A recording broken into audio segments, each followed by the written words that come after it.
Live streaming is on. Hello, everyone. This is Adam Meister, the Bitcoin Meister, the Disrupt Meister. Welcome to This Week in Bitcoin. Today is May the 1st, 2020, but it's not May Day for us. Strong hand, long-term thinking, having hype. Yeah, it's halving day for us. Yeah, we're almost there. Value your wealth in Bitcoin. One day closer to an all-time high. One Bitcoin equals one Bitcoin. Offended by selling unconfiscatable, be a unique beast. And today I had two of the most unique beasts out there in the space. We get the best freaking guest in the space here. Yeah, Vays makes his return. He hasn't been on the show since the summer. And Thomas hasn't been on the show for quite some time, but I was just on his show. So, oh yeah, we're bringing it back to the old school. These dudes, they've seen it all, okay? They were here for that last halving. And so in honor of the halving, we're This Week in Bitcoin and next ones, we're going to start off by talking with everyone's so excited about the halving, obviously. So we'll start with Tone. Welcome back, Tone. And 2016 halving. It's a different world now, okay? This virus thing totally confused everybody. Would things have been different with Bitcoin if it were not for this virus? Imagine an alternative universe without the virus. Would we be going through what we are going through now in terms of leading up to the halving? And what are the big differences besides the virus between now and 2016 halving? All right. Oh, there's a lot going on there, by the way. Hey, glad to be back on the channel. Not much has changed from your intro from the last time I've been on, or the time before that, or the time before that. I hope you're holding up well. Meister, you're out in California. You're basically like at the socialist beast of the world in the United States. Man, you can't even like go in the ocean over there. You'll get arrested. Yeah, so how would things be different? I don't think things would be that much different. I think the biggest difference we potentially could have avoided that catastrophic crash in Bitcoin in March. I think that was really driven by a lot of disruption in the general financial markets. The full market crashed. The coronavirus made some people scared and they just withdrew their assets. So I think that's the biggest factor that could have potentially been avoided. We could have still been trending down a little bit. The pre-halving pump that we're dealing with right now still would have happened, but it would have happened in a different way from a different level. So I'm glad that capitulation occurred. I feel bad for some of my friends that ended up getting really wrecked on it, but I'm glad that capitulation happened. That capitulation has turned me into a bull. I didn't want to stay a bear for another year. But that crash turned me into a bull. I was looking forward to this run-up. I think we have short-term topped. But can there be one more pump into the halving? We still have 10 days to go. It's very possible. I don't think things would be that much different other than the big crash. All right, Tone points out that things haven't changed much around here. You better believe it, baby. I've got conviction. I'm not changing. One Bitcoin equals one Bitcoin. No fancy sets or graphics here, baby. All right, Thomas, how you doing? Do you think things would be different? And what do you compare this to 2016? What memories come back to you? Lots of questions there. Free for all. Well, the main difference now between now and 2016 is access to Bitcoin. Back in 2016, it was pretty much Coinbase or bust. A lot of people still had memories of the Mt. Gox crash. A lot of people still lost money in the Mt. Gox crash. There wasn't a wide variety of ways to hire Bitcoin now. That's what we're hoping with Gemini, with Cash App, with Coinbase, with Blockstream or blockchain or whatever, all the different places you can buy Bitcoin. Especially in industry ways, you can buy Bitcoin. You can buy large amounts of Bitcoin. There's more over-the-counter trades, that kind of thing. So there's much more access and availability of Bitcoin. So that's good. That should drive this halving up more than the other halving. Now, the other part of your question, that's bad. Coronavirus is bad. As Tone said, the previous market crash was a risk off. everybody was like, I got to get to cash. A lot of people had to cover their shorts, other things like that. It was an entire market wide. So it took Bitcoin down too. Bitcoin's a safe haven, but it's a safe haven against inflation, right? Against long-term economic problems, not against short-term. All of a sudden, everybody's got to get their money out. So given that everyone has just taken their money out and everyone's freaked out, the stock market went from 29,000 to 19,000 back to about 23, 24,000 right now on the Dow Jones. It's still a very uncertain market for investing. A lot of different industries are going to go down, first because of a lack of funds from these last 2 months, then from a lack of demand. No one wants to sit in a crowded airplane. No one wants to sit in a crowded movie theater. They say they're putting up sneeze guards all over Las Vegas. It sounds pretty awful, playing blackjack in a little glass box. I'm not going to pay to do that. I don't know a lot of people that are going to. So this is going to affect Bitcoin. The people who are investing Bitcoin right now, who are looking at this halving as a good thing, they're probably staying home. They're probably not living on the street. They're probably not of threat from this virus. If you have the money to stay home, you probably have the money to invest in Bitcoin, at least for right now. A lot of people have lost their jobs. A lot of people work in airlines and restaurants and other industries that are affected. If you've lost your job, you're worried about paying rent. You're not all crazy excited to be investing in the halving. Whereas in normal situation, just 3 to 6 months ago, we had the greatest economy in the world. The stocks were way up. You have to assume that would have been much better for the Bitcoin halving. I would. You brought up Coinbase, saying back in the day, Coinbase was the only option. Now there's many options.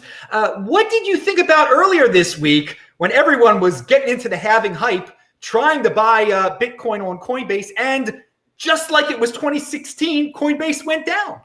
I thought it was hilarious, and I thought it was awful. And I've mocked them before, and I know I'm just a little voice on the internet at Mad Bitcoins on Twitter going, hey, you guys should get some servers. And hey, I know altcoins are great and having all these parties and having a whole hey, Thomas, all these things does. Like, oh, yeah, yes, Tone, please.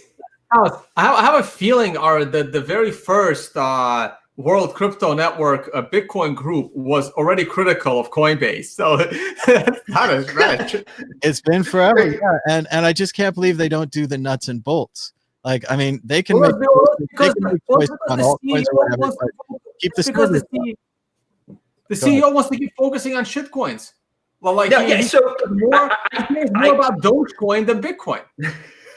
I knew this would. I knew that would trigger. I knew it would trigger Tone. That's why I asked. That's why I asked Thomas first. Well, I think they could do both. I think they could walk and chew gum at the same time, and it's just shocking to see them fail. Like, they could have a bunch of altcoins. I mean, Binance has altcoins, Cryptsy has altcoins. Oops, not Cryptsy.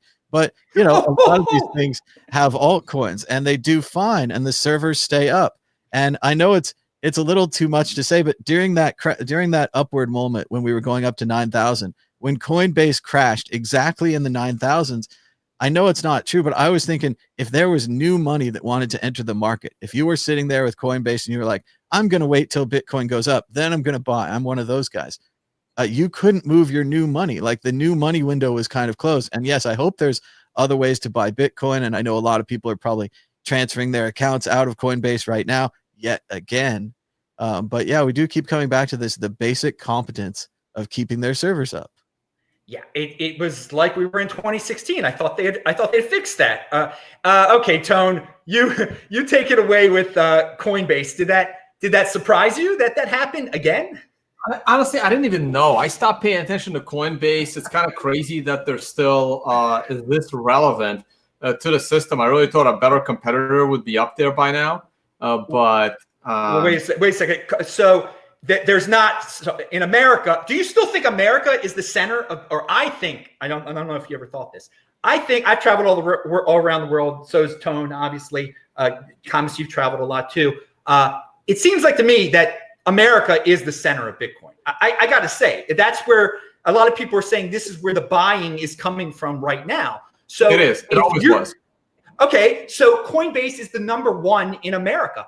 Is Coinbase going to get bought out by a bank? Is Coinbase going to be sold for billions of dollars? I mean, if you look at it that way, Coinbase is an incredibly powerful player in in the world space of cryptocurrency. So I know a lot of people don't like them and rip on them for their incompetence, but I mean, their valuation must be quite high. And I don't know, what do you have anything to say about that, Tom?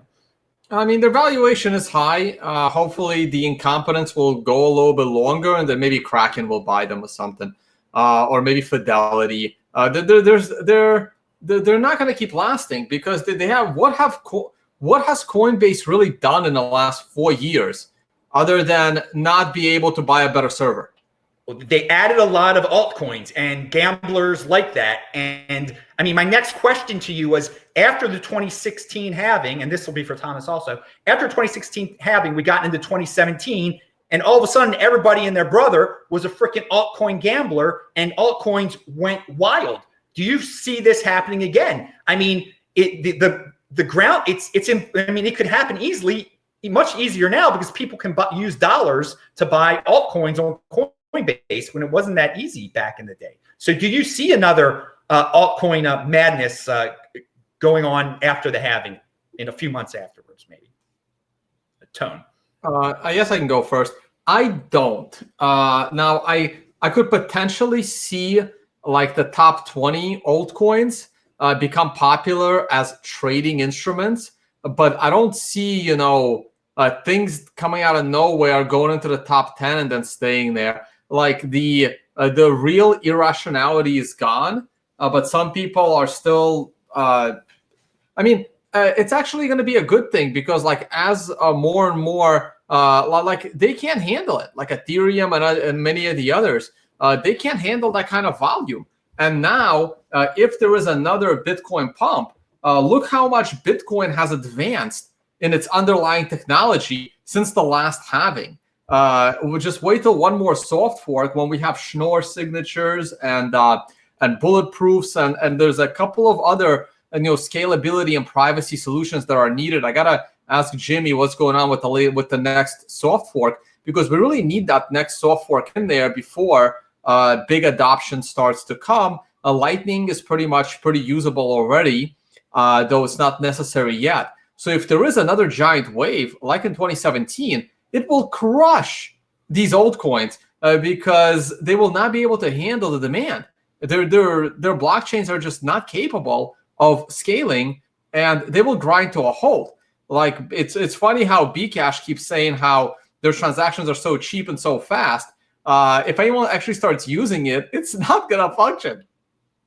All right, everybody, remember, pound that freaking like button. Thomas, your thoughts on possible altcoin pump just like 2017 in 2021 maybe? I think Tone's last point is the best one, that no one is using these altcoins, and also for them to pump, no one has to use these altcoins. They can just stay there on the exchanges, in the fake books on the exchanges, and the numbers go up, and you don't have to send them around. You just leave them right there on the exchanges. So I do think that the altcoins, unfortunately, every time we say, oh, it's not going to happen, and oh, it's not going to happen, they always follow Bitcoin back up. So I think we're going to see the top ones go up. And again, this thing keeps happening where I hold Bitcoin, they hold altcoins. They get 100 multiplier, I get a 1 multiplier. It doesn't work out that well. So I'm not sure on just abandoning the altcoins. We've definitely been critical of Coinbase for a long time. The main thing that we kind of repeat on Coinbase that they just keep doing is that Coinbase is always chasing where the money used to be. When Cryptsy had 100 altcoins, when BTC-E was killing it in the altcoins market, Coinbase said, I want a taste of that, and they went after it. Other people were doing staking. They were holding the Ethereum. Coinbase followed on that. Coinbase is always following to where the money used to be. They need to learn that Wayne Gretzky quote, skate not to where the puck is, but to where the puck is going to be. And that's how you score goals. Oh, pound that like button with that NHL reference. May they be playing soon. Oh, you Canadians, I know you miss it. And Americans. All right, dudes. Well, let's since we're talking about altcoins here. And by the way, how many people out there, Thomas and Tone, do you think got Thomas's Cryptsy reference? I mean, there's so few people that even remember that. What percent, Tone, of people out there? A percent of viewers. Yeah. I think probably about 20 to 25% of the viewers will fully understand the Cryptsy reference. Yeah, that's a great tweet the other day that someone said Big Vern was still out there never been punished, took maybe hundreds, thousands of Bitcoins with him. And another great thing about the Cryptsy story is that, remember, Coinbase recently had to settle their lawsuit with all their investors who sued them because Coinbase processed the Cryptsy money. On the way out, they said, "Oh, $7 million. Yeah, who's selling those millions of dollars to that guy who owns that exchange? Owns the exchange." Yeah, that was Coinbase. Many people don't know what we're talking about with Is Big Vern in China? Is that his final resting place? That's the suspicion. He's a pretty big guy. He should be able to stand out. Well, if he's in China, probably he can't leave. He can't go anywhere now. Yeah, exactly. It's conspiracy theory. Did he start the virus? All right, now let's move on to Ethereum real quick, because Tone always has something to say about that.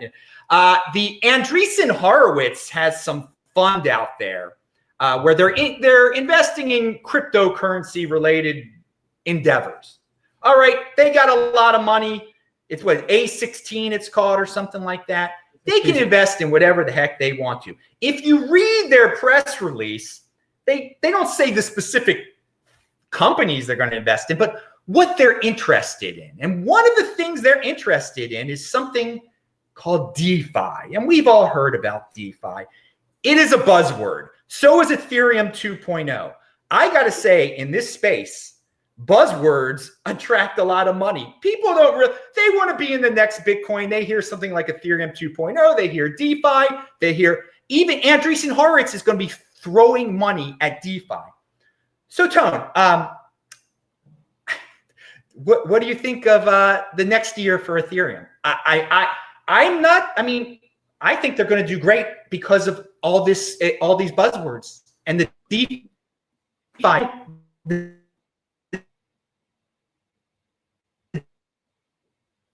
Did we lose Adam? He's got too much DeFi. Yeah. Look, anything can do great because of buzzwords, and the price of Ethereum can go up. The thing is, it's not just Ethereum. I mean, you can build this nonsense on any of the other Ethereum competitors. And in this next go around, you have Cardano, you have Tron, you have Tezos, you have EOS. So they're all Ethereum competitors, and they're all going to fight for these DeFi projects, whether these DeFi projects make sense or not. This takes me back to the DAO and that classic Bitcoin group that we did, and I gotta get a clip from that group where we were basically saying how the DAO was going to collapse and you're going to get hacked and you're going to lose all your money, and that's exactly what happened a few weeks later. And it just happened again. Like the multi-coin capital guy, who's been demonizing Bitcoin for years, saying how, it's not sustainable and it won't last more than 10 years, invest in a DeFi project that 10 hours later gets drained of all its Ethereum, right? So it's these projects, they shouldn't be decentralized. If they are, and if you were going to do it, you want to do it on a decentralized blockchain, which Ethereum and EOS is not. So they just don't make conceptual sense. They just don't. There's no decentralization there, guys. It's just another one of these. I'm wearing the shirt. Adam, have you seen one of these shirts? Let me see the shirt. Hang on. I'm going to do. Oh, what is that thing? It's a bunch of weird coins there. Well, there's Bitcoin. There's the real thing. But no, there's no real thing there. That's a fake one. Oh, that's Be Private, actually. Yeah, I see. Okay. Yeah, so they're all a bunch of altcoin. Why you're wearing an altcoin shirt? Oh my God! Well, step back a little bit. Oh wait, it says I can't say that word. It says yeah. Okay, I don't say. It's a very specific emoji. Yeah, there's a message in that shirt, guys. It says S coin. Very good shirt. Who made that shirt? Somebody. Well, one of my fans did. We're selling them over at tonebase.com store. Good plug right there. Remember, all these guys are linked to below. Their Twitters are below. Follow them. Thomas, wait, you guys, you were not confiscatable. It was in there hanging out. Yeah, they were. I think this is theirs too. Yeah, that's confiscatable as well. Yeah. All right. It was quite I loved when we all could meet in person. I mean, that was the way of the world. We will get back there. We will all. This virtual stuff, yeah, okay. Thomas, let Ethereum 2.0 and DeFi, your thoughts. All right. So Bitcoin is mainstream. Everyone knows about it now, but that doesn't mean that they all have the same feelings. Sure, all the Bitcoiners have these great feelings for Bitcoin. There's 21 million units. There's a mystical, shadowy creator. Everyone had the chance to buy it. It was out on the market for years and years and years. You had plenty of opportunity. That doesn't help any of the Wall Street people. They're not excited by 21 million units. They don't care about a mystical creator. They'd rather have Vitalik Buterin, a real person you can call up on the phone when you have a problem. When your DAO gets hacked, you want to reverse it. You call up a real person on the phone, you get your DeFi fixed, right? You get your blockchain, repaired, right? You have to, this is a feature for them. This is not a bug. They're not like saying, oh, we wish we had that one-way Bitcoin created by the mystical guy in the dark alley. No, they're happy to have an alternative to Bitcoin that they can have up on their shoulders and say, look how great blockchain is. We found it. Where'd you find blockchain? Don't tell anyone. We found it in this dirty ghetto Bitcoin project. This guy was using it for money. Can you believe that? This greatest invention in all of supply chain history. Like, does it help you tell if the diamonds are real? No. It just keeps track of if the original bad information in, bad information out. Were the diamond people, were the farmers, were they hacking your database? Is this a protection that you need? No. But we've got blockchain now. We can trust everyone that we couldn't trust before. So no, they're very happy to have an alternative to Bitcoin. They're going to keep with it. They're going to put millions and billions of dollars into this, and Bitcoin is going to continue to plug along and, have to do things the old fashioned way with work. All right. Good. Oh, yes. Let me just add to that real quick. Yes, so Thomas, not only do real investors putting their money into these things want that feature of calling up Vitalik, that feature is actually necessary because when you get hacked, you are responsible. Like whichever company that last DeFi project put together, I mean, you are responsible. You can't just say, oh, I built it, but then it got hacked. No, you're responsible. That feature is there for a reason. Satoshi's not responsible. He's gone.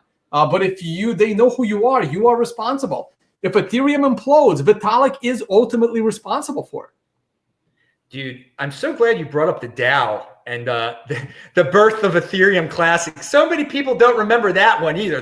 Those were some good Bitcoin group shows back in the day when that was going on. And by the way, Ethereum Classic didn't fail because it had worse technology than Ethereum. It failed because it didn't have enough advertising versus Ethereum. That's the only reason why it failed. Wow, that's a really good point.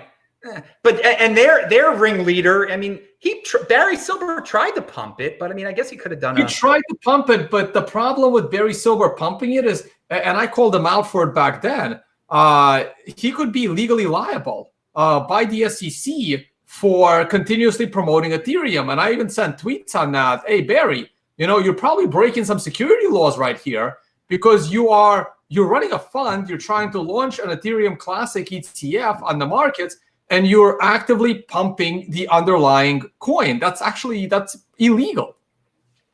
Oh, they see. That's the beauty of Bitcoin. We don't have to worry about founders and pumpers, et cetera, et cetera. That aspect of it. Just to add to that, yes. Just this morning, Elon Musk tweeted the price of Tesla should go down. The price promptly went down 10%. He's going to be investigated for this. You can't do that on the open market. You can't just, he's a position of importance. He's not just some dumb guy. I mean, I can say whatever I want. No one cares. But if you're in a position of importance like Barry Silver or like Elon Musk at Tesla, you have a responsibility to your shareholders, et cetera, et cetera. Like, he's in trouble. Yeah, since Elon Musk is probably watching, Elon, please don't get arrested. I don't want you to get arrested. I want you to keep running Tesla.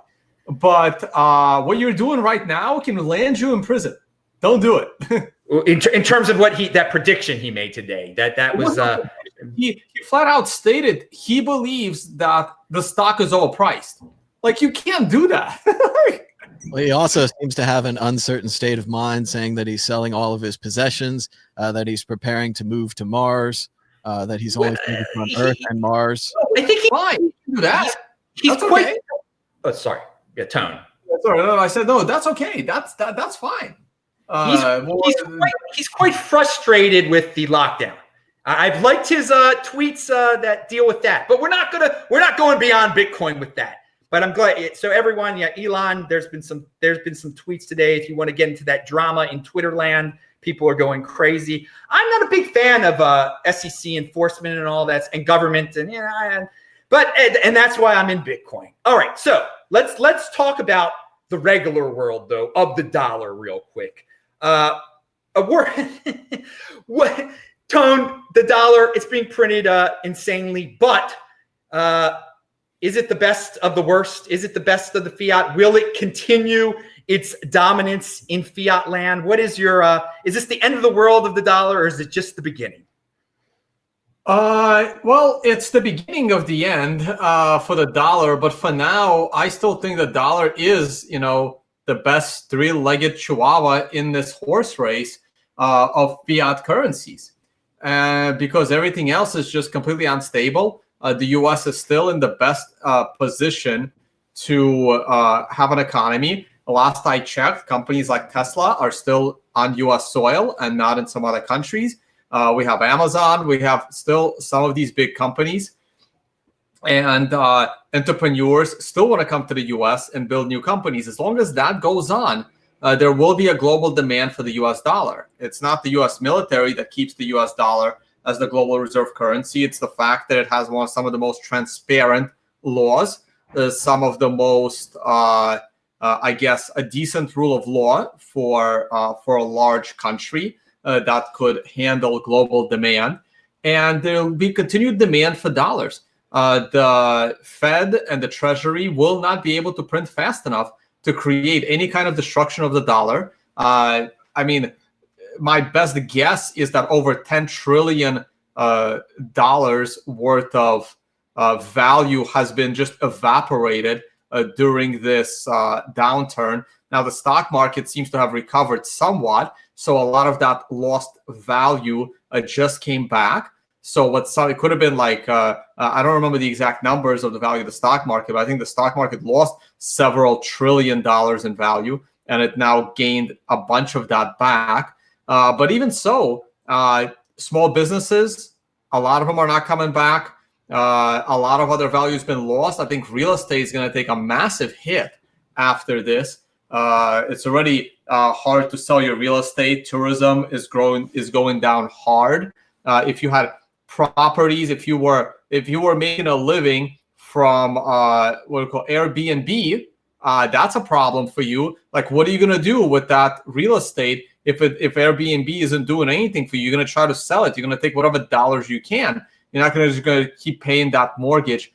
Real estate's going to take a hit. A lot of governments and states in the U.S., they're going to be broke after this when the small businesses don't come back. When a state starts running out of money, what do? They raise taxes. Now, Nevada, where I don't want to dox anybody, but in Nevada, for example, everyone knows, in Nevada, for example, there's no state tax because the casino industry has been supplementing the fact that they don't need a state tax. What happens if the casino industry isn't returned? Get ready. The state of Nevada can easily implement state taxes. They can raise their real estate taxes. And all of that is a problem. All of that is the destruction of private wealth. And the US dollar would need to print enough to cover that. So unless they start printing in the tens of trillions of dollars, I don't see any inflation anytime soon. All right, Thomas, your thoughts on the dollar?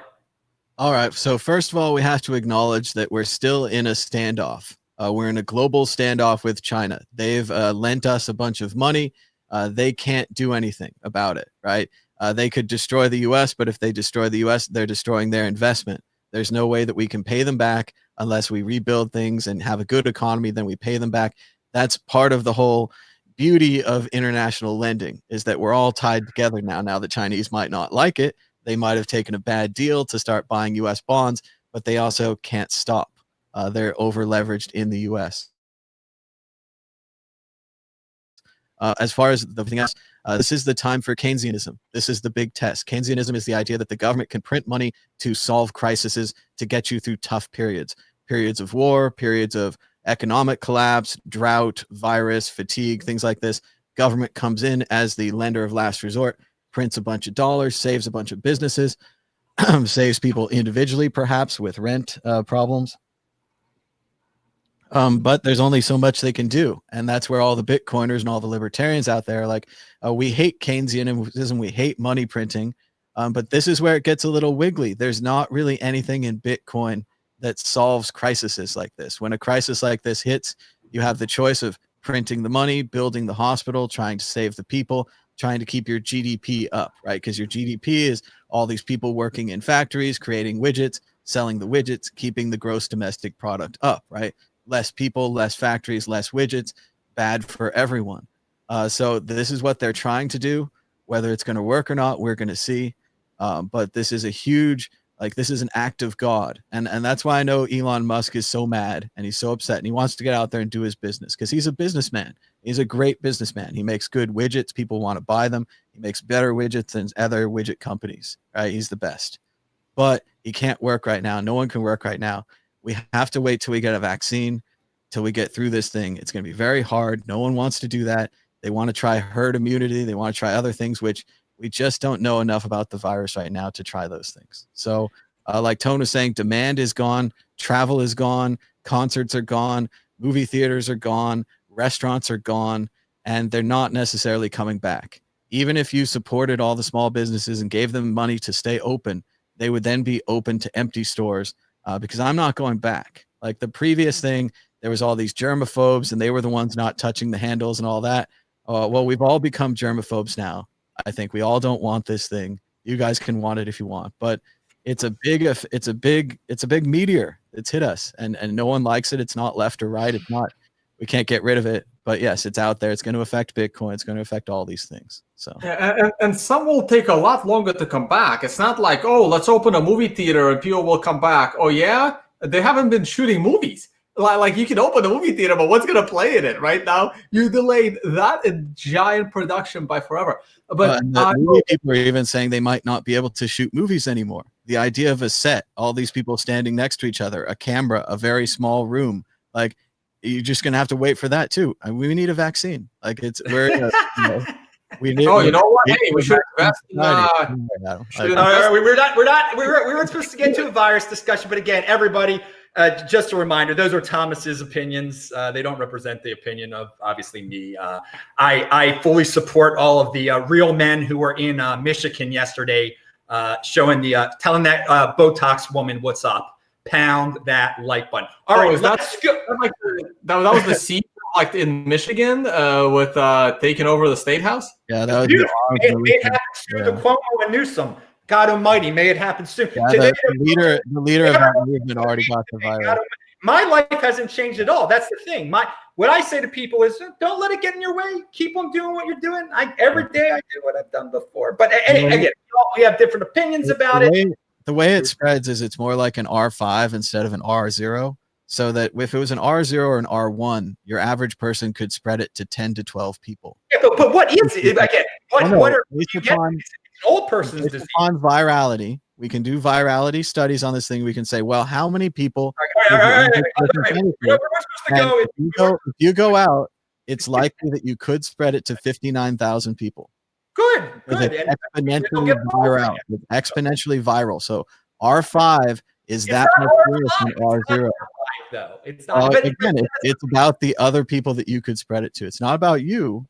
They should say if they're scared. You could be an asymptomatic carrier, so you could have it, not know it, and you could be out there spreading it at a rate that is unbelievable. And what is it? It kills old people. Old people stay home. But again, it's not a matter of who it kills. It's a matter of who it spreads to, and that you don't have to spread it to other people.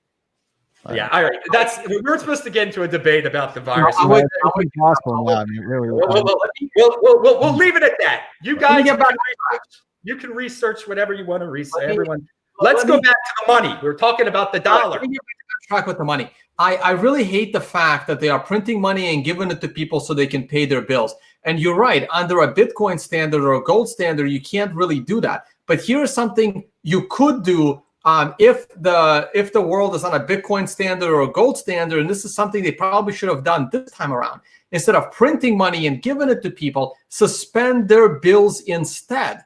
have the bank say, hey, 3-month moratorium. No one has to pay their mortgage. No one has to pay their credit card debt. No one has to pay these bills for 3 months. You don't charge them interest for these 3 months either. You just put that on the back end. Don't charge them. If you have an Airbnb and you can't collect any rent because as the government shut down the economy, don't make that guy pay the mortgage payment on that property. Let him hold off until he can actually start renting it out again.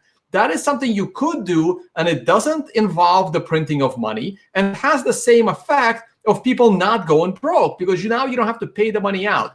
And this is a lesson government just doesn't learn. My quick story on that: when I started grad school, I was a teaching assistant, and as a teaching assistant, I was teaching my own classes in college during grad school, and that waives your tuition. So I go to school for free. In exchange, I teach. But how does that work? And one of the economic professors says, well, in a normal world, your tuition would simply be waived. You would teach, you don't get paid, but you also don't pay any tuition. But that's not reality. In reality, you get paid to teach, and then we give you a check and you pay your tuition. And through all of these things, there is taxes and there's fees, and there is money just gets lost and goes away, and all this inefficiency. It's just insane. Tone, I want the back end, putting it on the back end of the mortgage is a very that's a good idea to relieve the pain for some of these people. What I wanted to get into with the since we're talking about the dollar, a lot of Bitcoiners out there do believe that the dollar is going to be inflated to all heck, and they are strong proponents of hyper-Bitcoinization. Is this the decade of hyper-Bitcoinization? Do you believe in hyper-Bitcoinization, Tone? Sure. It'll be more at the end of the decade than in the beginning or the middle of the decade. I think going into 2030, we can have hyper-Bitcoinization, but I don't really understand the difference between hyper-Bitcoinization and mass adoption. It's just another buzzword. I am looking for mass adoption. Mass adoption will spike the price of Bitcoin. And the price of Bitcoin could certainly spike without, the death of the dollar. They're completely independent. Bitcoin has gotten this far with the dollar being strong. There's no reason why a Bitcoin can't go to $1 million with a strengthening dollar. It just means that capital is flowing into Bitcoin. I'm still looking. My 3 biggest catalysts for Bitcoin remain the breakup of the European common currency, which I think is coming this decade, the continued assault on KYC, AML, money laundering laws, the removal of safe havens, the increase of taxes, and all of that is going to drive, and the biggest Bitcoin up, and the biggest one being the elimination of cash. These are the giant catalysts for Bitcoin's price to rise, and they have nothing to do with the destruction of the US dollar. If the US dollar does get destroyed, that could probably also be well for Bitcoin, but I'm not betting on that one. I'm betting on the other things because I see the other things happening already. I don't see the destruction of the dollar. I think the full definition, or what people dream of when they hear hyper-Bitcoinization, the end game, is that any store they go to anywhere in the world, it'll be listed in Bitcoin. The price will be listed in Bitcoin, and that it will be the world reserve currency, not the dollar. So that's what I think of when I hear hyper-Bitcoinization. And I don't think that's happening anytime soon. So sure, maybe after 2030. Yeah. Thomas, are you a hyper-Bitcoinization guy? I was never crazy about the term. I think it was invented by Daniel Kraywitz from Nakamoto Institute or something like that. Yeah. And he later became a big Bcasher and then a big BSVer. So it's another one of these not great terms invented by not great people. Just like the way that Vitalik Buterin gave us a maximalist. And to go back to the Ethereum topic, I didn't get to talk about it, but Vitalik's been putting out some crazy tweets lately where he's all like, why can't we just hold hands and work together? Why do there have to be all these different coins? I guess they're having some kind of a problem in Ethereum. I guess people wanted to pay for Ethereum smart contracts with something other than Ether, which of course would have destroyed the people who pre-mined the Ether, Vitalik and his friends. So they put through some kind of a proposal where you can only place smart contracts in Ether. So they've become Ether maximalists. We all become maximalists in the end. And it's funny to hear him saying, you know, oh, we should all work together, when really he was the original splitter. He was the original one where I have an idea to improve Bitcoin. And they said, we're not sure we should do that. And he said, okay, well, I'm starting my own coin, all the history that happened. But going back to the dollar, I agree with Tone. I think cash is on its way out. I think cash is more likely to be eliminated than the US dollar, which would give us to more of a digital thing. Sadly, if the dream of hyper-Bitcoinization is paying in stores, we've been lapped, people. I don't know if you're not paying attention, but Apple Pay, Samsung Pay, credit cards that are contactless, they've solved the payment problems. They can pay just as fast. It's on your mobile phone. It's for the new generation. All right, you can always do it. Sorry, this is my Embly Bitcoin debit card. This is what I use when I go to a store. And it starts a really good conversation about what the hell is this? Yeah, it's just using the old system, though. It's just using the old rails. Like, we don't have to worry about scaling because you're just using the Visa network. So, I mean. All right. Speaking about the old rails and, an old rumor, Bitcoin ETF, we haven't heard about that lately. But what I did hear about the other day in some mainstream article, that the GBTC was up just like Bitcoin is up. And we were talking about Barry Silbert before, so why don't we talk about GBTC? Tone, you know about this stuff. Is GBTC, is that going to go away when we get an ETF, or is there ever going to be an ETF? And how big is this GBTC thing? I mean, they own a big hunk of Bitcoin and they keep on getting more Bitcoin. What's their end game? How's that going to end up? Their end game is they're charging 2% to manage it. That's good profit there. They're charging 2% a year to just manage the GBTC. It's not exactly an ETF, but it's as close to an ETF as we have. I traded my retirement fund. It gives you tax advantages to trade it. It's also a nice legal way to trade it in your traditional exchange. It's the only option we have. If a traditional ETF comes out, what it would do is it would basically remove this thing called the GBTC premium. Unfortunately, GBTC does not scale with demand for GBTC shares. GBTC scales with demand on the front end. So here's how it works for the viewers of your channel. Private investors buy private shares of something that turns into GBTC. So people want to invest in Bitcoin. They pay Barry Silbert in quantities, I think, of 25,000 or 50,000. So you pay Barry Silbert's company 100,000. He'll purchase $100,000 worth of Bitcoin, and they'll hold it on your behalf. When it's time, you have to hold it for at least a year.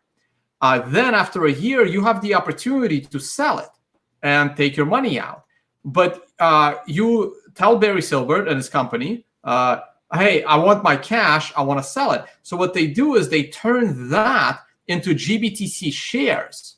And then someone like myself, who actively trades it in his traditional brokerage account, can go buy it and trade it. So the supply of new BTC shares is kind of dependent on high net worth private investors that don't actively trade the coin.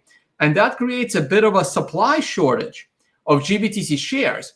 And that's why those GBTC shares trade at a premium that fluctuates between 10% and 50 to 60% above the price of Bitcoin. So if you time that correctly, you can buy the GBTC shares ideally at a good time when the Bitcoin price is low and when the GBTC premium is low. And then when the hype comes and the FOMO comes, that GBTC premium can rise. I've seen that GBTC premium at 200% in 2017 at the height of the bubble. If the real ETF comes, it provides a lot better liquidity to get the same access to Bitcoin on a traditional exchange, which means no one would be buying GBTC shares at a premium above 1 or 2 percentage points. And the way Barry Silbert makes money is he charges a 2% management fee on that, and GBTC has been around 5 years. Yeah. So he's made 10% on the value of Bitcoin just by managing it over the last 5 years. There you go. That I didn't know about the 2%. That's your end game right there. Thomas, do you have any thoughts on this magical mystery GBTC games that they play over there? Well, we all know why they want an ETF. People have money in their retirement accounts and their stock market accounts, and they want to invest in Bitcoin directly. They don't want the hassle of owning their own keys or knowing what their own keys are. And if they could buy a vehicle like GBTC or an ETF, then they could just hold it in their normal stock market account. They can't get hacked or anything like that. They don't have to worry about that. That's all someone else's problem. So we know why they want these, but we don't know why we don't have one. Everyone wants an ETF. It's been years and years. They're banging the drum. And at this point, I'm ready to give up on it. All you normal people that want to invest with your retirement funds, like Tone's saying, you can take the roll on the GBTC. I guess it's close to Bitcoin. They hold a little Bitcoin. Or you could sell out of your retirement account. I guess you get a big penalty for that. I don't know how big it is. I'm afraid of it myself. Or just get your real money and use your real money to set up an account somewhere. Hopefully not Coinbase, but they're pretty easy. And buy some real Bitcoin. Try to hold your real keys. Get a Trezor. I mean, you have to, or get a good password and hope that Coinbase doesn't get hacked or whatever. But those are the things that you're going to have to do if you want to buy Bitcoin. If you've been waiting for the ETF and waiting for the ETF and you know anything about the price of Bitcoin, you've been destroyed in the last few years waiting for this ETF. So no, it's not coming. By the time the ETF gets here, it'll be too late. All the normal people will have missed their opportunity. So if you're a normal person, you work a normal job, you want to get a little bit of Bitcoin, you still have a chance, but you're going to have to do all that work. You're going to have to find out what your keys are and what a hardware wallet is. And, that sucks, but those are the trade-offs if you want to make, money in Bitcoin or lose money in Bitcoin as the investment may go. Don't hold your breath on that ETF. Pound that like button. I want Thomas. Before we were talking at the beginning of the show, I mentioned to Tone, but I didn't ask you, and I want to hear from Tone about this too. Is America still the capital of Bitcoin? Is still the capital? Or is most of the action in the United States, or the main action? I think so. I think we're going virtual, right? If anything, the action right now in Bitcoin is right here in this chat. Or it's in those VR chats that those guys have been doing. It's in the online. Coinbase pretty much canceled their conference. They're doing an online conference. They're down here in the dirt with the rest of us. Even if you watch just the late night talk shows in America, Seth Meyers is doing it from home. Conan O'Brien's doing it from home. They have backdrop issues. They have connection problems. Their guests have bad internet. They're down here with the rest of us. So no, I don't know that it's America anymore, and I don't know that conferences matter or meeting people in person matter. I think it's all online. It's all about your online persona. And if you can come off good in a video chat, or if you can look good in a VR room or on a podcast. Wait, Thomas, I got to break it down to another level. Who's buying the Bitcoin though? It doesn't. Okay. Is it Americans mostly, or do you think other people are finally waking up all over this planet? Well, we know the Chinese are making it and the Chinese are selling it. And hopefully the Chinese miners are buying it and holding some of it. As the fact that the halving is, presumably going to make it go up. I don't know for sure where the demand is coming from for Bitcoin. I do think that it is still first world demand. Yeah. I don't think that Africa is buying Bitcoin. I don't think that deep parts of South America are buying Bitcoin, or Cyprus, or any of kind of our hopes for the common man. I mean, maybe there's a little bit in Venezuela. They've had to learn about inflation. They've had to learn about their government and so on and so forth. Maybe they have some demand, but yeah, I think it's mainly first world demand. It would be America, UK, EU, people that have money. But again, if you're buying Bitcoin now, you're not that worried about rent. You're not that worried about food. Maybe you should be. We're in a quite a crisis situation, so it is very tough. If you're truly one of those strong hands, or whatever Warren Buffett would say about buying when there's blood in the water, because there's plenty of blood in the water right now. So if you're still thinking about investments and Bitcoin, it could be a big win. It could be a big loss. It's one of those risks. Tone, your thoughts on who's buying it? And by the way, Tone, you liked South Africa? You had a good time there? I had a good time there. You've been there before. Yeah. I never got to talk about it with you. I mean, I told you about it beforehand, but I'm really happy you got to finally go to that part of Africa, down there and everything. But what's your take on the issue of who's buying it? Is it still American-centric Bitcoin? I still think it's American-centric for now, but when we get out of this crisis, I think Europe is going to start to take control, because I think on the back end of this corona, going into the end of the year, I think Europe is going to have a lot more structural problems than the US. Like when Italy gets out of this, Italy's been hit hard by the coronavirus. Italy had one of the highest aged populations.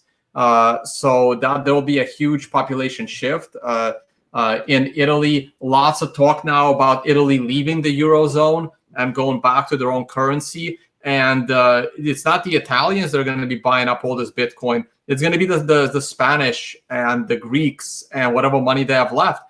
Because, again, going back to the potential breakup of the European common currency, people are going to be scared. And they're going to want another option to the currency of their own country, thinking that that's going to be mismanaged even worse than what's happening already. So for the time being, look, you got to have money to buy Bitcoin. I'm sorry, it is still, you can do well if you are somewhere in the Philippines and you only have $100 worth of savings. Sure, you can go ahead and buy Bitcoin. You can maybe triple or quadruple that, but that's not going to change the world. But if you're in the US, if you're in Europe, maybe in Canada, maybe down in Australia, if you do have, $20,000, $30,000 worth of savings, and you convert that into Bitcoin and you double or triple that, that is going to change a lot of things going forward in your life and maybe in the lives of others. So I still see Bitcoin having most influence, not by a large quantity of people with a little money. I still see it as the small number of people with a lot of money making the biggest impact. When it comes to Bitcoin, so far it's the US, maybe soon it'll be Europe. Okay, good commentary here. This is something I want to ask the two of you on, because I've never had you on to ask you about this. Stock to flow model. A lot of people worship it. Tone, what's your take on it? It's good as a long-term projection. What Plan B has done is he tried to convert the stock to flow model directly to try and predict the future price. And but it's such a high level macro model that it's going to constantly overshoot by a lot, and it's going to undershoot by a lot. And it's been undershooting for quite a bit. I think he will have to adjust it. I think it's so much. I don't think Bitcoin can scale the way it has already. There could be an S curve in the future, maybe in 5 or 6 years, if mass adoption comes. But I don't think Bitcoin is going to get to 100,000 this year or early next year. And that's what the model is calling for. I think the model will be readjusted. It's like all of those like parabolic curves that go like this until it doesn't go fast enough, and then they go a little bit slower like this, and then they go slower still. I mean, you just refit the curve. I like it as a general macroeconomic view that, yes, the price of Bitcoin has to go up, and it has to go up a lot. Otherwise, the experiment is a failure. The entire Bitcoin experiment relies on Bitcoin going up in price substantially. Otherwise, it fails. But how quickly it can go up, I don't know if that model is great for long-term thinking. But let's not get too moonish here. Let's be realistic. Yeah, Thomas, what's your take? Do people go too crazy over a stock to flow model? Well, I agree with Tone. I thought this is kind of what we always believed in. When you looked at the Bitcoin structure of the halvings and you say, okay, every 4 years there's a halving. Well, every 4 years the price better double to keep the miners in the same money that they were getting per coin at average. Electricity costs stay the same, equipment costs stay the same. The money you're bringing in better double. So it seemed really obvious. Like Tone said, the Plan B guy came along, kind of tapped the price to it. We all saw that the structure of Bitcoin would be this. If you said, well, every 4 years, the amount of Bitcoin being produced cuts in half, you would say, wow, so if I have one Bitcoin and, they're making less of it all the time, my one Bitcoin is going to go up in value. That just seemed like a no-brainer, like kind of like the whole point of the whole thing. So yeah, it was great to see everyone get really excited and celebrate the Twitter account and have the interviews and all that kind of stuff. And apparently he's a big money manager or something. So I guess we should trust him more. I don't know. It doesn't matter to me. But yeah, I hope that it goes up. I'd like to see it hit 100,000 by the end of the year, because hopefully I still have a little bit and I could sell to pay my bills or whatever. So yeah, I think it's great. But it's, again, like Tone's saying, it's not a dogma. It's not a magic thing. Like once it breaks, he'll twist the chart to say that it was always the same and it never broke. And if it doesn't break, then he'll celebrate because he was right. I mean, it's really just one of these chart things. Yeah. All right. One final topic here. We've brought up mass adoption at a couple points during the show. We'll get some newbies in here into the space. Maybe the halving hype will get some people in. But We also might have Libra pretty soon. And we also have talked about how Ethereum has marketing. In 2021, let's forget about 2020 for now, but in 2021, how do you see newbies getting into cryptocurrency? Do you see them finding out about it through Libra? Do you see them finding out about it through altcoins? Or do you see them finding out about it through Bitcoin? Tone. I still see people finding out about Bitcoin through Bitcoin. At the end of the day, everyone still talks about Bitcoin. Bitcoin is the one that's mentioned on CNBC. That's the one that's mentioned on Bloomberg. Any credible expert that they put on national television will talk about Bitcoin. Otherwise, I really question their expert status. It's going to be through Bitcoin. It's not going to be through Libra. It's not going to be through this other stuff. Everyone knows the word Bitcoin. When we first started in the space, you get into like when I first started in the space, I've used Bitcoin before I used Uber. I think I've been a Bitcoin user for a couple of years before the first time I ever used Uber, which is kind of funny because everyone knows what Uber is. And when I started using Uber, even after I started using Bitcoin, I would mention the word Bitcoin in an Uber or in a taxi, and the person would not know what it is. Today, they all know what it is. The question is, are they ready to get involved? So everyone already knows Bitcoin. 90% of the people you run into know Bitcoin, and everyone already knows it. So it's only a matter of when is Bitcoin important to them. The moment the person realizes that Bitcoin is important to their life, they'll get it. It's not going to be because, oh, wow, Libra was my gateway into Bitcoin. No. Okay. Thomas, your thoughts. Libra. Do you think Libra is a gateway into Bitcoin for a lot of newbies in 2021? I don't think they're ever going to see the comparison or even think that it's a blockchain underneath, if it even ends up being a blockchain. I agree with Tone. I think people are going to find out about Bitcoin because the price rises. They're going to read about it in some newspaper, and it's going to be a lot of the same way that everyone else found it, where it's $1, and you're like, oh, that's a stupid thing. I'm not buying it. It's $1. And it goes to $300, and you're like, I'm a stupid thing. I'm a stupid thing that didn't buy it at $1. And for a lot of these people, the numbers are much worse. They're seeing it now at, $8,790. And they're like, oh, that's too much money. But when it's $32,000, they're going to be like, oh, that's too much money.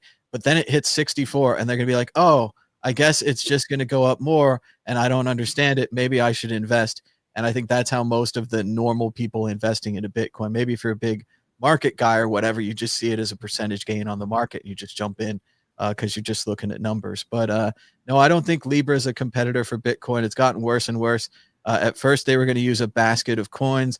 Now they're going to use a basket of stable coins. They're getting back down to just being a dollar replacement. I think their competition is PayPal, Venmo, Apple Pay, Samsung Pay, Google Pay, which if you're talking about advertising, these people all have advertising. None of them are going to mention Bitcoin in the advertising. No one's going to say it's faster than Bitcoin or it's better than Bitcoin. You're not going to mention Bitcoin. What you're going to say is when you want to check out at the convenience store, you can check out with Libra. When you get home and you want to send money to your buddy on Facebook, you can send it with Libra. Does it sound like I'm talking about PayPal? Does it sound like I'm talking about Venmo? Like these are all the same service. They're centralized payment services. But as I learned one time, I got to go to the Money 2020 conference because the Losky was making a speech about Bitcoin. I wanted to film it. And there are tons and tons of money in these payment companies. As a normal person, you have no idea. But not just American Express and Visa, but all these other companies, First Data, all these things you've never heard of that are gigantic conglomerates, and they're just involved in the payment space. So if Libra can take the payment space from Visa, MasterCard, Discover, PayPal, all these other companies, there's more than enough money there. They don't care about the being digital gold space or being a one-way currency space or using your money on the Silk Road or whatever you want to do. That they don't care. They have the payment space. It's more than enough money there. All right. So we have reached the end of the show. It's been a legendary one. 2 legendary guests. I want to give these dudes time to promote what they're doing, their final thoughts, any story that got left out, big stories from this week I didn't mention. I'm sure there's some. Thomas, we'll start with you. All right. Well, We're doing back-to-back shows today, and they're both about the halving. Check us out on the Bitcoin group in just a few hours at 1 o'clock Pacific time on the World Crypto Network. We're going to hopefully answer all your questions about the Bitcoin halving that we didn't answer today. We hope to break it down to kind of a normal level. We're going to talk about supply and demand. We're going to talk about what happens when there's less Bitcoin on the market and these kind of things. So join us there. Also, we're going to be having a Bitcoin halving party around May 12th on the World Crypto Network. I hope, Tone, that you'll join us, and Adam, of course, I invited you before, but I hope you guys will join us. Even just for 5 minutes or something would be great. We had a similar halving party in 2016. What I like best about that party, and I hope to have at this party, is that normal people are invited too. You're just out there in the audience. You don't have to be a professional cryptocurrency talker or whatever. You can just come on the show, tell us a little story about Bitcoin, how you found it, or tell us just, a little shout out for the halving. But we're going to do that in a couple weeks on the World Crypto Network. So I hope everyone will be there.